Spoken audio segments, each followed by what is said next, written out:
to do a very quick crossover to Parliament, where leadership there has been reviewing the work they do over there. Oseche Mensah Bonsu, Majority Leader, is speaking at the moment, and this is live. We can watch it now. That will be relieving to the constituents. And that itself will detonate agitations that some communities and some individuals think because they've not had their fair share of the national cake, they are aroused and may resort to some other means. So I believe that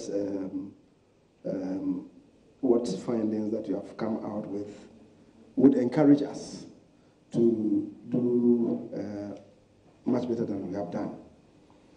But we are growing as a parliament, and I believe that we need to perhaps grow faster, because we are in the 7th parliament. We've gone beyond 24 years. We are into our 25th year. That's a quarter of a century of uninterrupted democracy, and we should live up to expectation. Otherwise, I appreciate the point that people, if Parliament is not strong enough, people may lose confidence. They may begin to lose confidence in democratic governance. Ultimately, the dividends of democratic governance should inure not only to the nation as a nation, like for instance seeing infrastructural development in the country, but what dividends should inure to the benefit of individuals should matter to us. Because if the citizens don't experience the dividends of good governance, they may be agitated and may lose trust in democracy, and we shouldn't get there at all. I take a cue from what you said about GNPC's work program for 2017 coming before us for approval in August.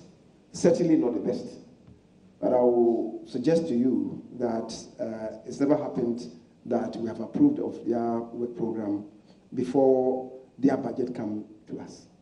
That is not to suggest that because the bad practice, we should continue. We should break that cycle.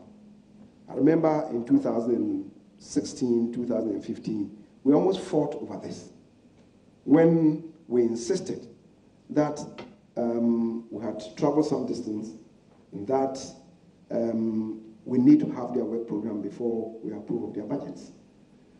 2016, Parliament held, and before the appropriation, the Speaker then had to come in and plead that we should approve it subject to they bringing the work program very early after we had passed the appropriation.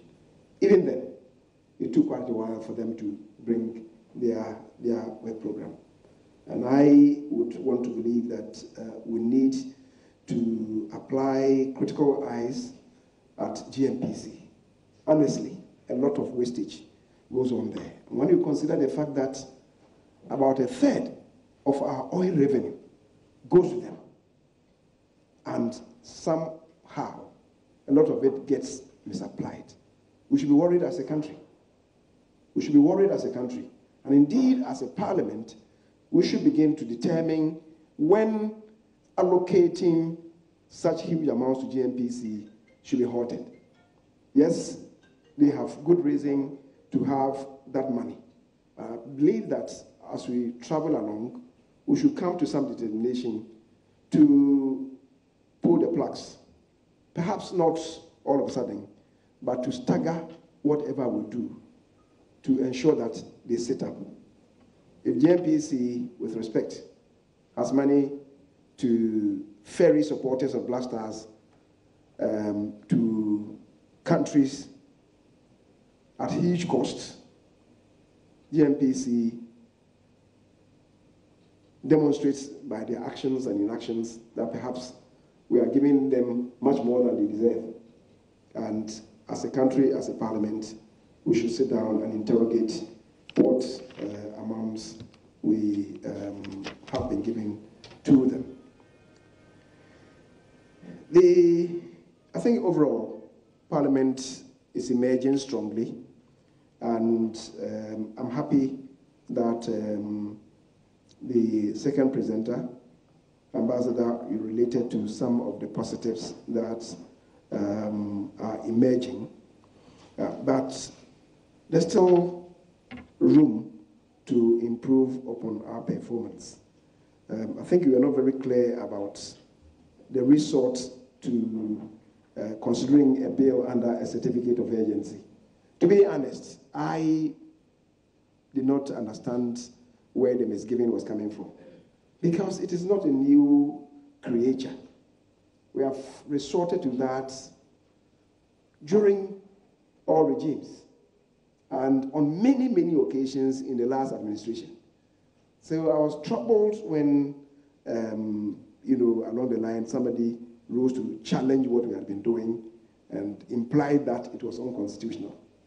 I think we engaged ourselves on the floor, and people who listen to us, I think, realize that my colleague, the former Deputy Attorney General, had no real legs to stand on, quite apart from the fact that we have been doing this repeatedly. The Constitution is very clear. It provides exemptions. And as I did indicate the other day, the Constitution provides that avenue. I think it's Article 106. 106.13, right? 106.13 is crystal clear. And if I may,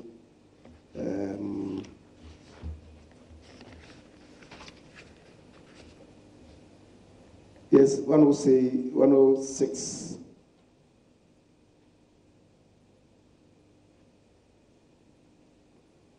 106.2, which my colleague quoted, is that 2B, no bill other than such a bill as referred to in paragraph A or Article 108 of this Constitution shall be introduced in Parliament unless it has been published in the Gazette at least 14 days before the date of its introduction in Parliament. That is what my colleague quoted, which is a provision of the Constitution. But then 13 gives an exemption.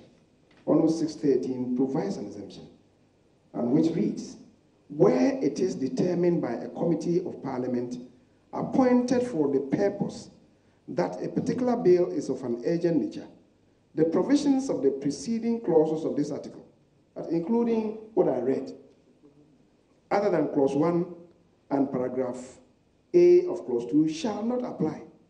And accordingly, the President shall give his assent to the bill on its presentation for assent. That is what I suggested to my colleague, that we have been using this. And indeed, if you look at our standing orders, order, I think 124, our 124 brings a closure to that. 124 provides where the bill under order 119, that is urgent bills, or under order 122, bills regarding the settlement of financial matters, has been read for the first time without prior publication in the Gazette, it shall be so published within 24 hours or so, or as soon as practicable after that. What this means is that bills could enter Parliament without gazetting. And I was surprised that a former Deputy Attorney General raised this issue. And, the whole nation was engulfed in some kind of heated discussion about this. As far as I'm concerned, it was a no issue at all, because both the Constitution and the orders are crystal clear on this. But, as I said, we are still, all of us are still on the learning curve. And as we continue on this journey, we'll be improving on the ways to strengthening the performance and indeed deepening the performance of Parliament. The other issue that you raised border on making our committee system efficient and effective. It is axiomatic that a parliament is as strong as its committees make it. Where the committees of parliament are not strong, that parliament will not be strong. Indeed, it explains the reason why. I wouldn't say it explains the reason why, because it's not solely attributable to that, but it's one of the reasons why, after the Canadian Parliamentary Center assessed 12 parliaments in Africa, Ghana's parliament placed last but one. Because even though we have the structures, we're not effectively applying the structures. And sometimes we inflict some wounds on ourselves, which is what you refer to. There are some constitutional impediments. And there are also some statutory impediments that we have imposed on ourselves. The constitutional impediments. Our speaker in the sub-region is only Ghana's speaker who is not a member of parliament. And as far as I'm concerned, that is not good enough. And that is why some of us acknowledged what the previous parliament did by appointing from the ranks of members of parliament the Speaker of Parliament, the Honorable Doe Adjahor. As to whether his performance was up to the scratch, I will not discuss that. But I believe that we should have not only somebody who has served as a member of parliament, but indeed a certain member of parliament to be the Speaker of Parliament. That peer review would urge that speaker with respect to behave in quotes. And the speaker will not just play to the gallery that because he sees himself as a number 3 citizen of this country, he can do whatever he pleases him or whatever he deems fit. It is not worthy of promoting or advancing the cause of Parliament if a speaker behaves that way. The hybrid system we know is also not helping to develop our Parliament. And that's, in my considered opinion, is ironical. People say, well, the president appoints a majority of ministers from Parliament. So it's one reason why Parliament is not growing, because members will want to pander to the executive to be noticed by the president, which is the reality. But in the Westminster system, all ministers come from Parliament. And yet, the Westminster administration or the Westminster Parliament are perhaps the stronger of the two parliaments, as juxtaposed with the parliaments in the executive presidential systems. The reason is that in the Westminster system, before a person becomes a shadow minister, that is an opposition spokesperson for a committee, that person has served on the committee for maybe 3-4 terms. And there, because the membership of the committee is limited, members don't serve on too many committees as happens in Ghana's parliament. And because in many places they serve on just one committee, before he becomes a shadow minister, an opposition spokesperson on the committee, he has learned all the rules in that committee. And that is why elsewhere in the established democracies, when a minister is summoned before a committee, the minister appears before that committee with buckling knees. It is so because he knows that he cannot hide anything away from the committee, because more often than not, or perhaps in some cases, some of the committee members know the rules, they know the sector more than he does know. And so I find it very ironical, attributing the cause of the weakness of our parliaments to the fact that we have this hybrid.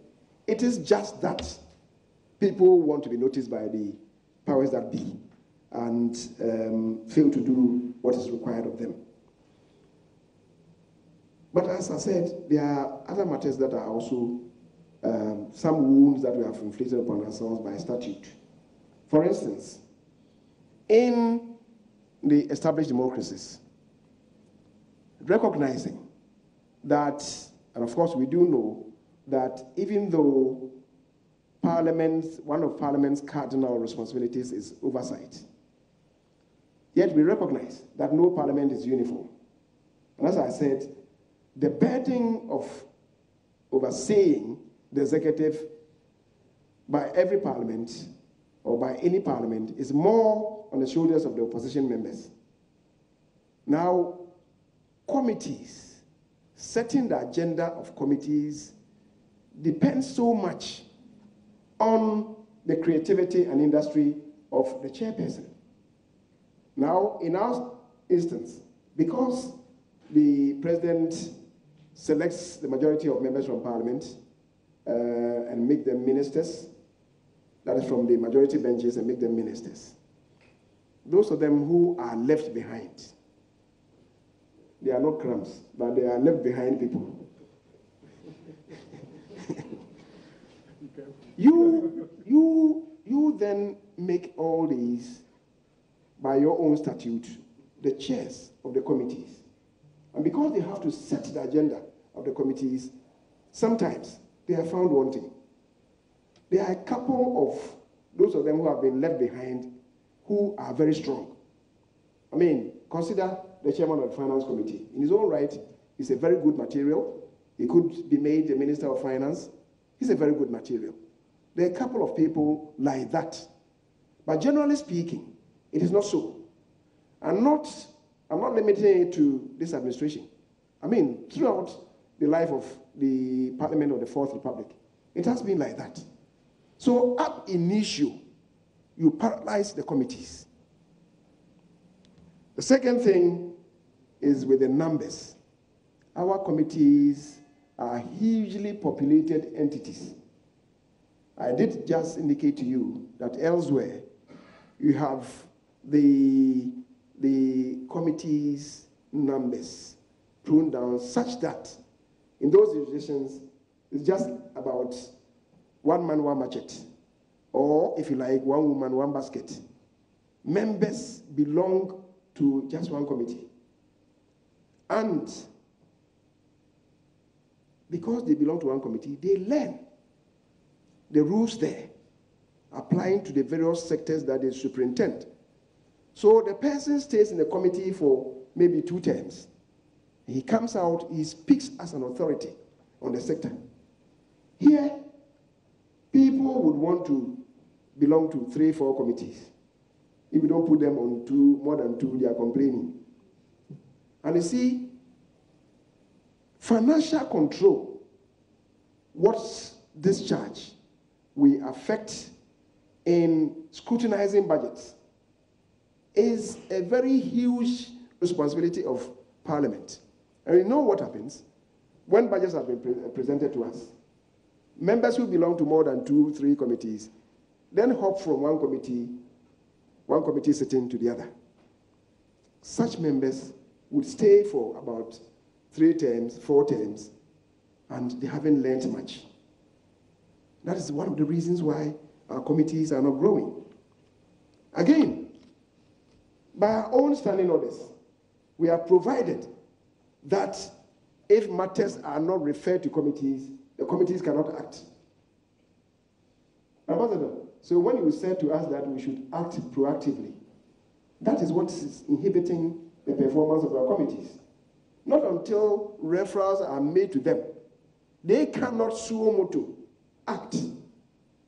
So assuming we wake up tomorrow to hear that there's an outbreak of cholera, the Committee on Health cannot on their own delve into those matters unless Parliament is in session and a referral is made. And a referral can only be made if perhaps a question has been asked of the minister and the minister's answer is unsatisfactory, or somebody comes up with a statement, and out of the statement, the speaker would say that, let the committee delve into this. Otherwise, that matter cannot be investigated by the Committee of Parliament. And if you dare do that, plenary would not entertain your report. And yet people might have died. So it is one of the reasons why we want to review our standing orders.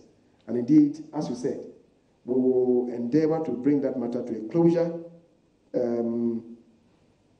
before the next budget is introduced, so that people will know where they are going to belong to. I know, honestly, some of my own people are not too happy. Because, you see, elsewhere, Majority Leader in Parliament, Osechi Mensah Bonsu, there addressing leadership of Parliament's meeting over its performance so far. Unfortunately, we ran out of time. We'll bring you more of that, of course, with the other side as well. I'm talking about the minority in a subsequent bulletin right now.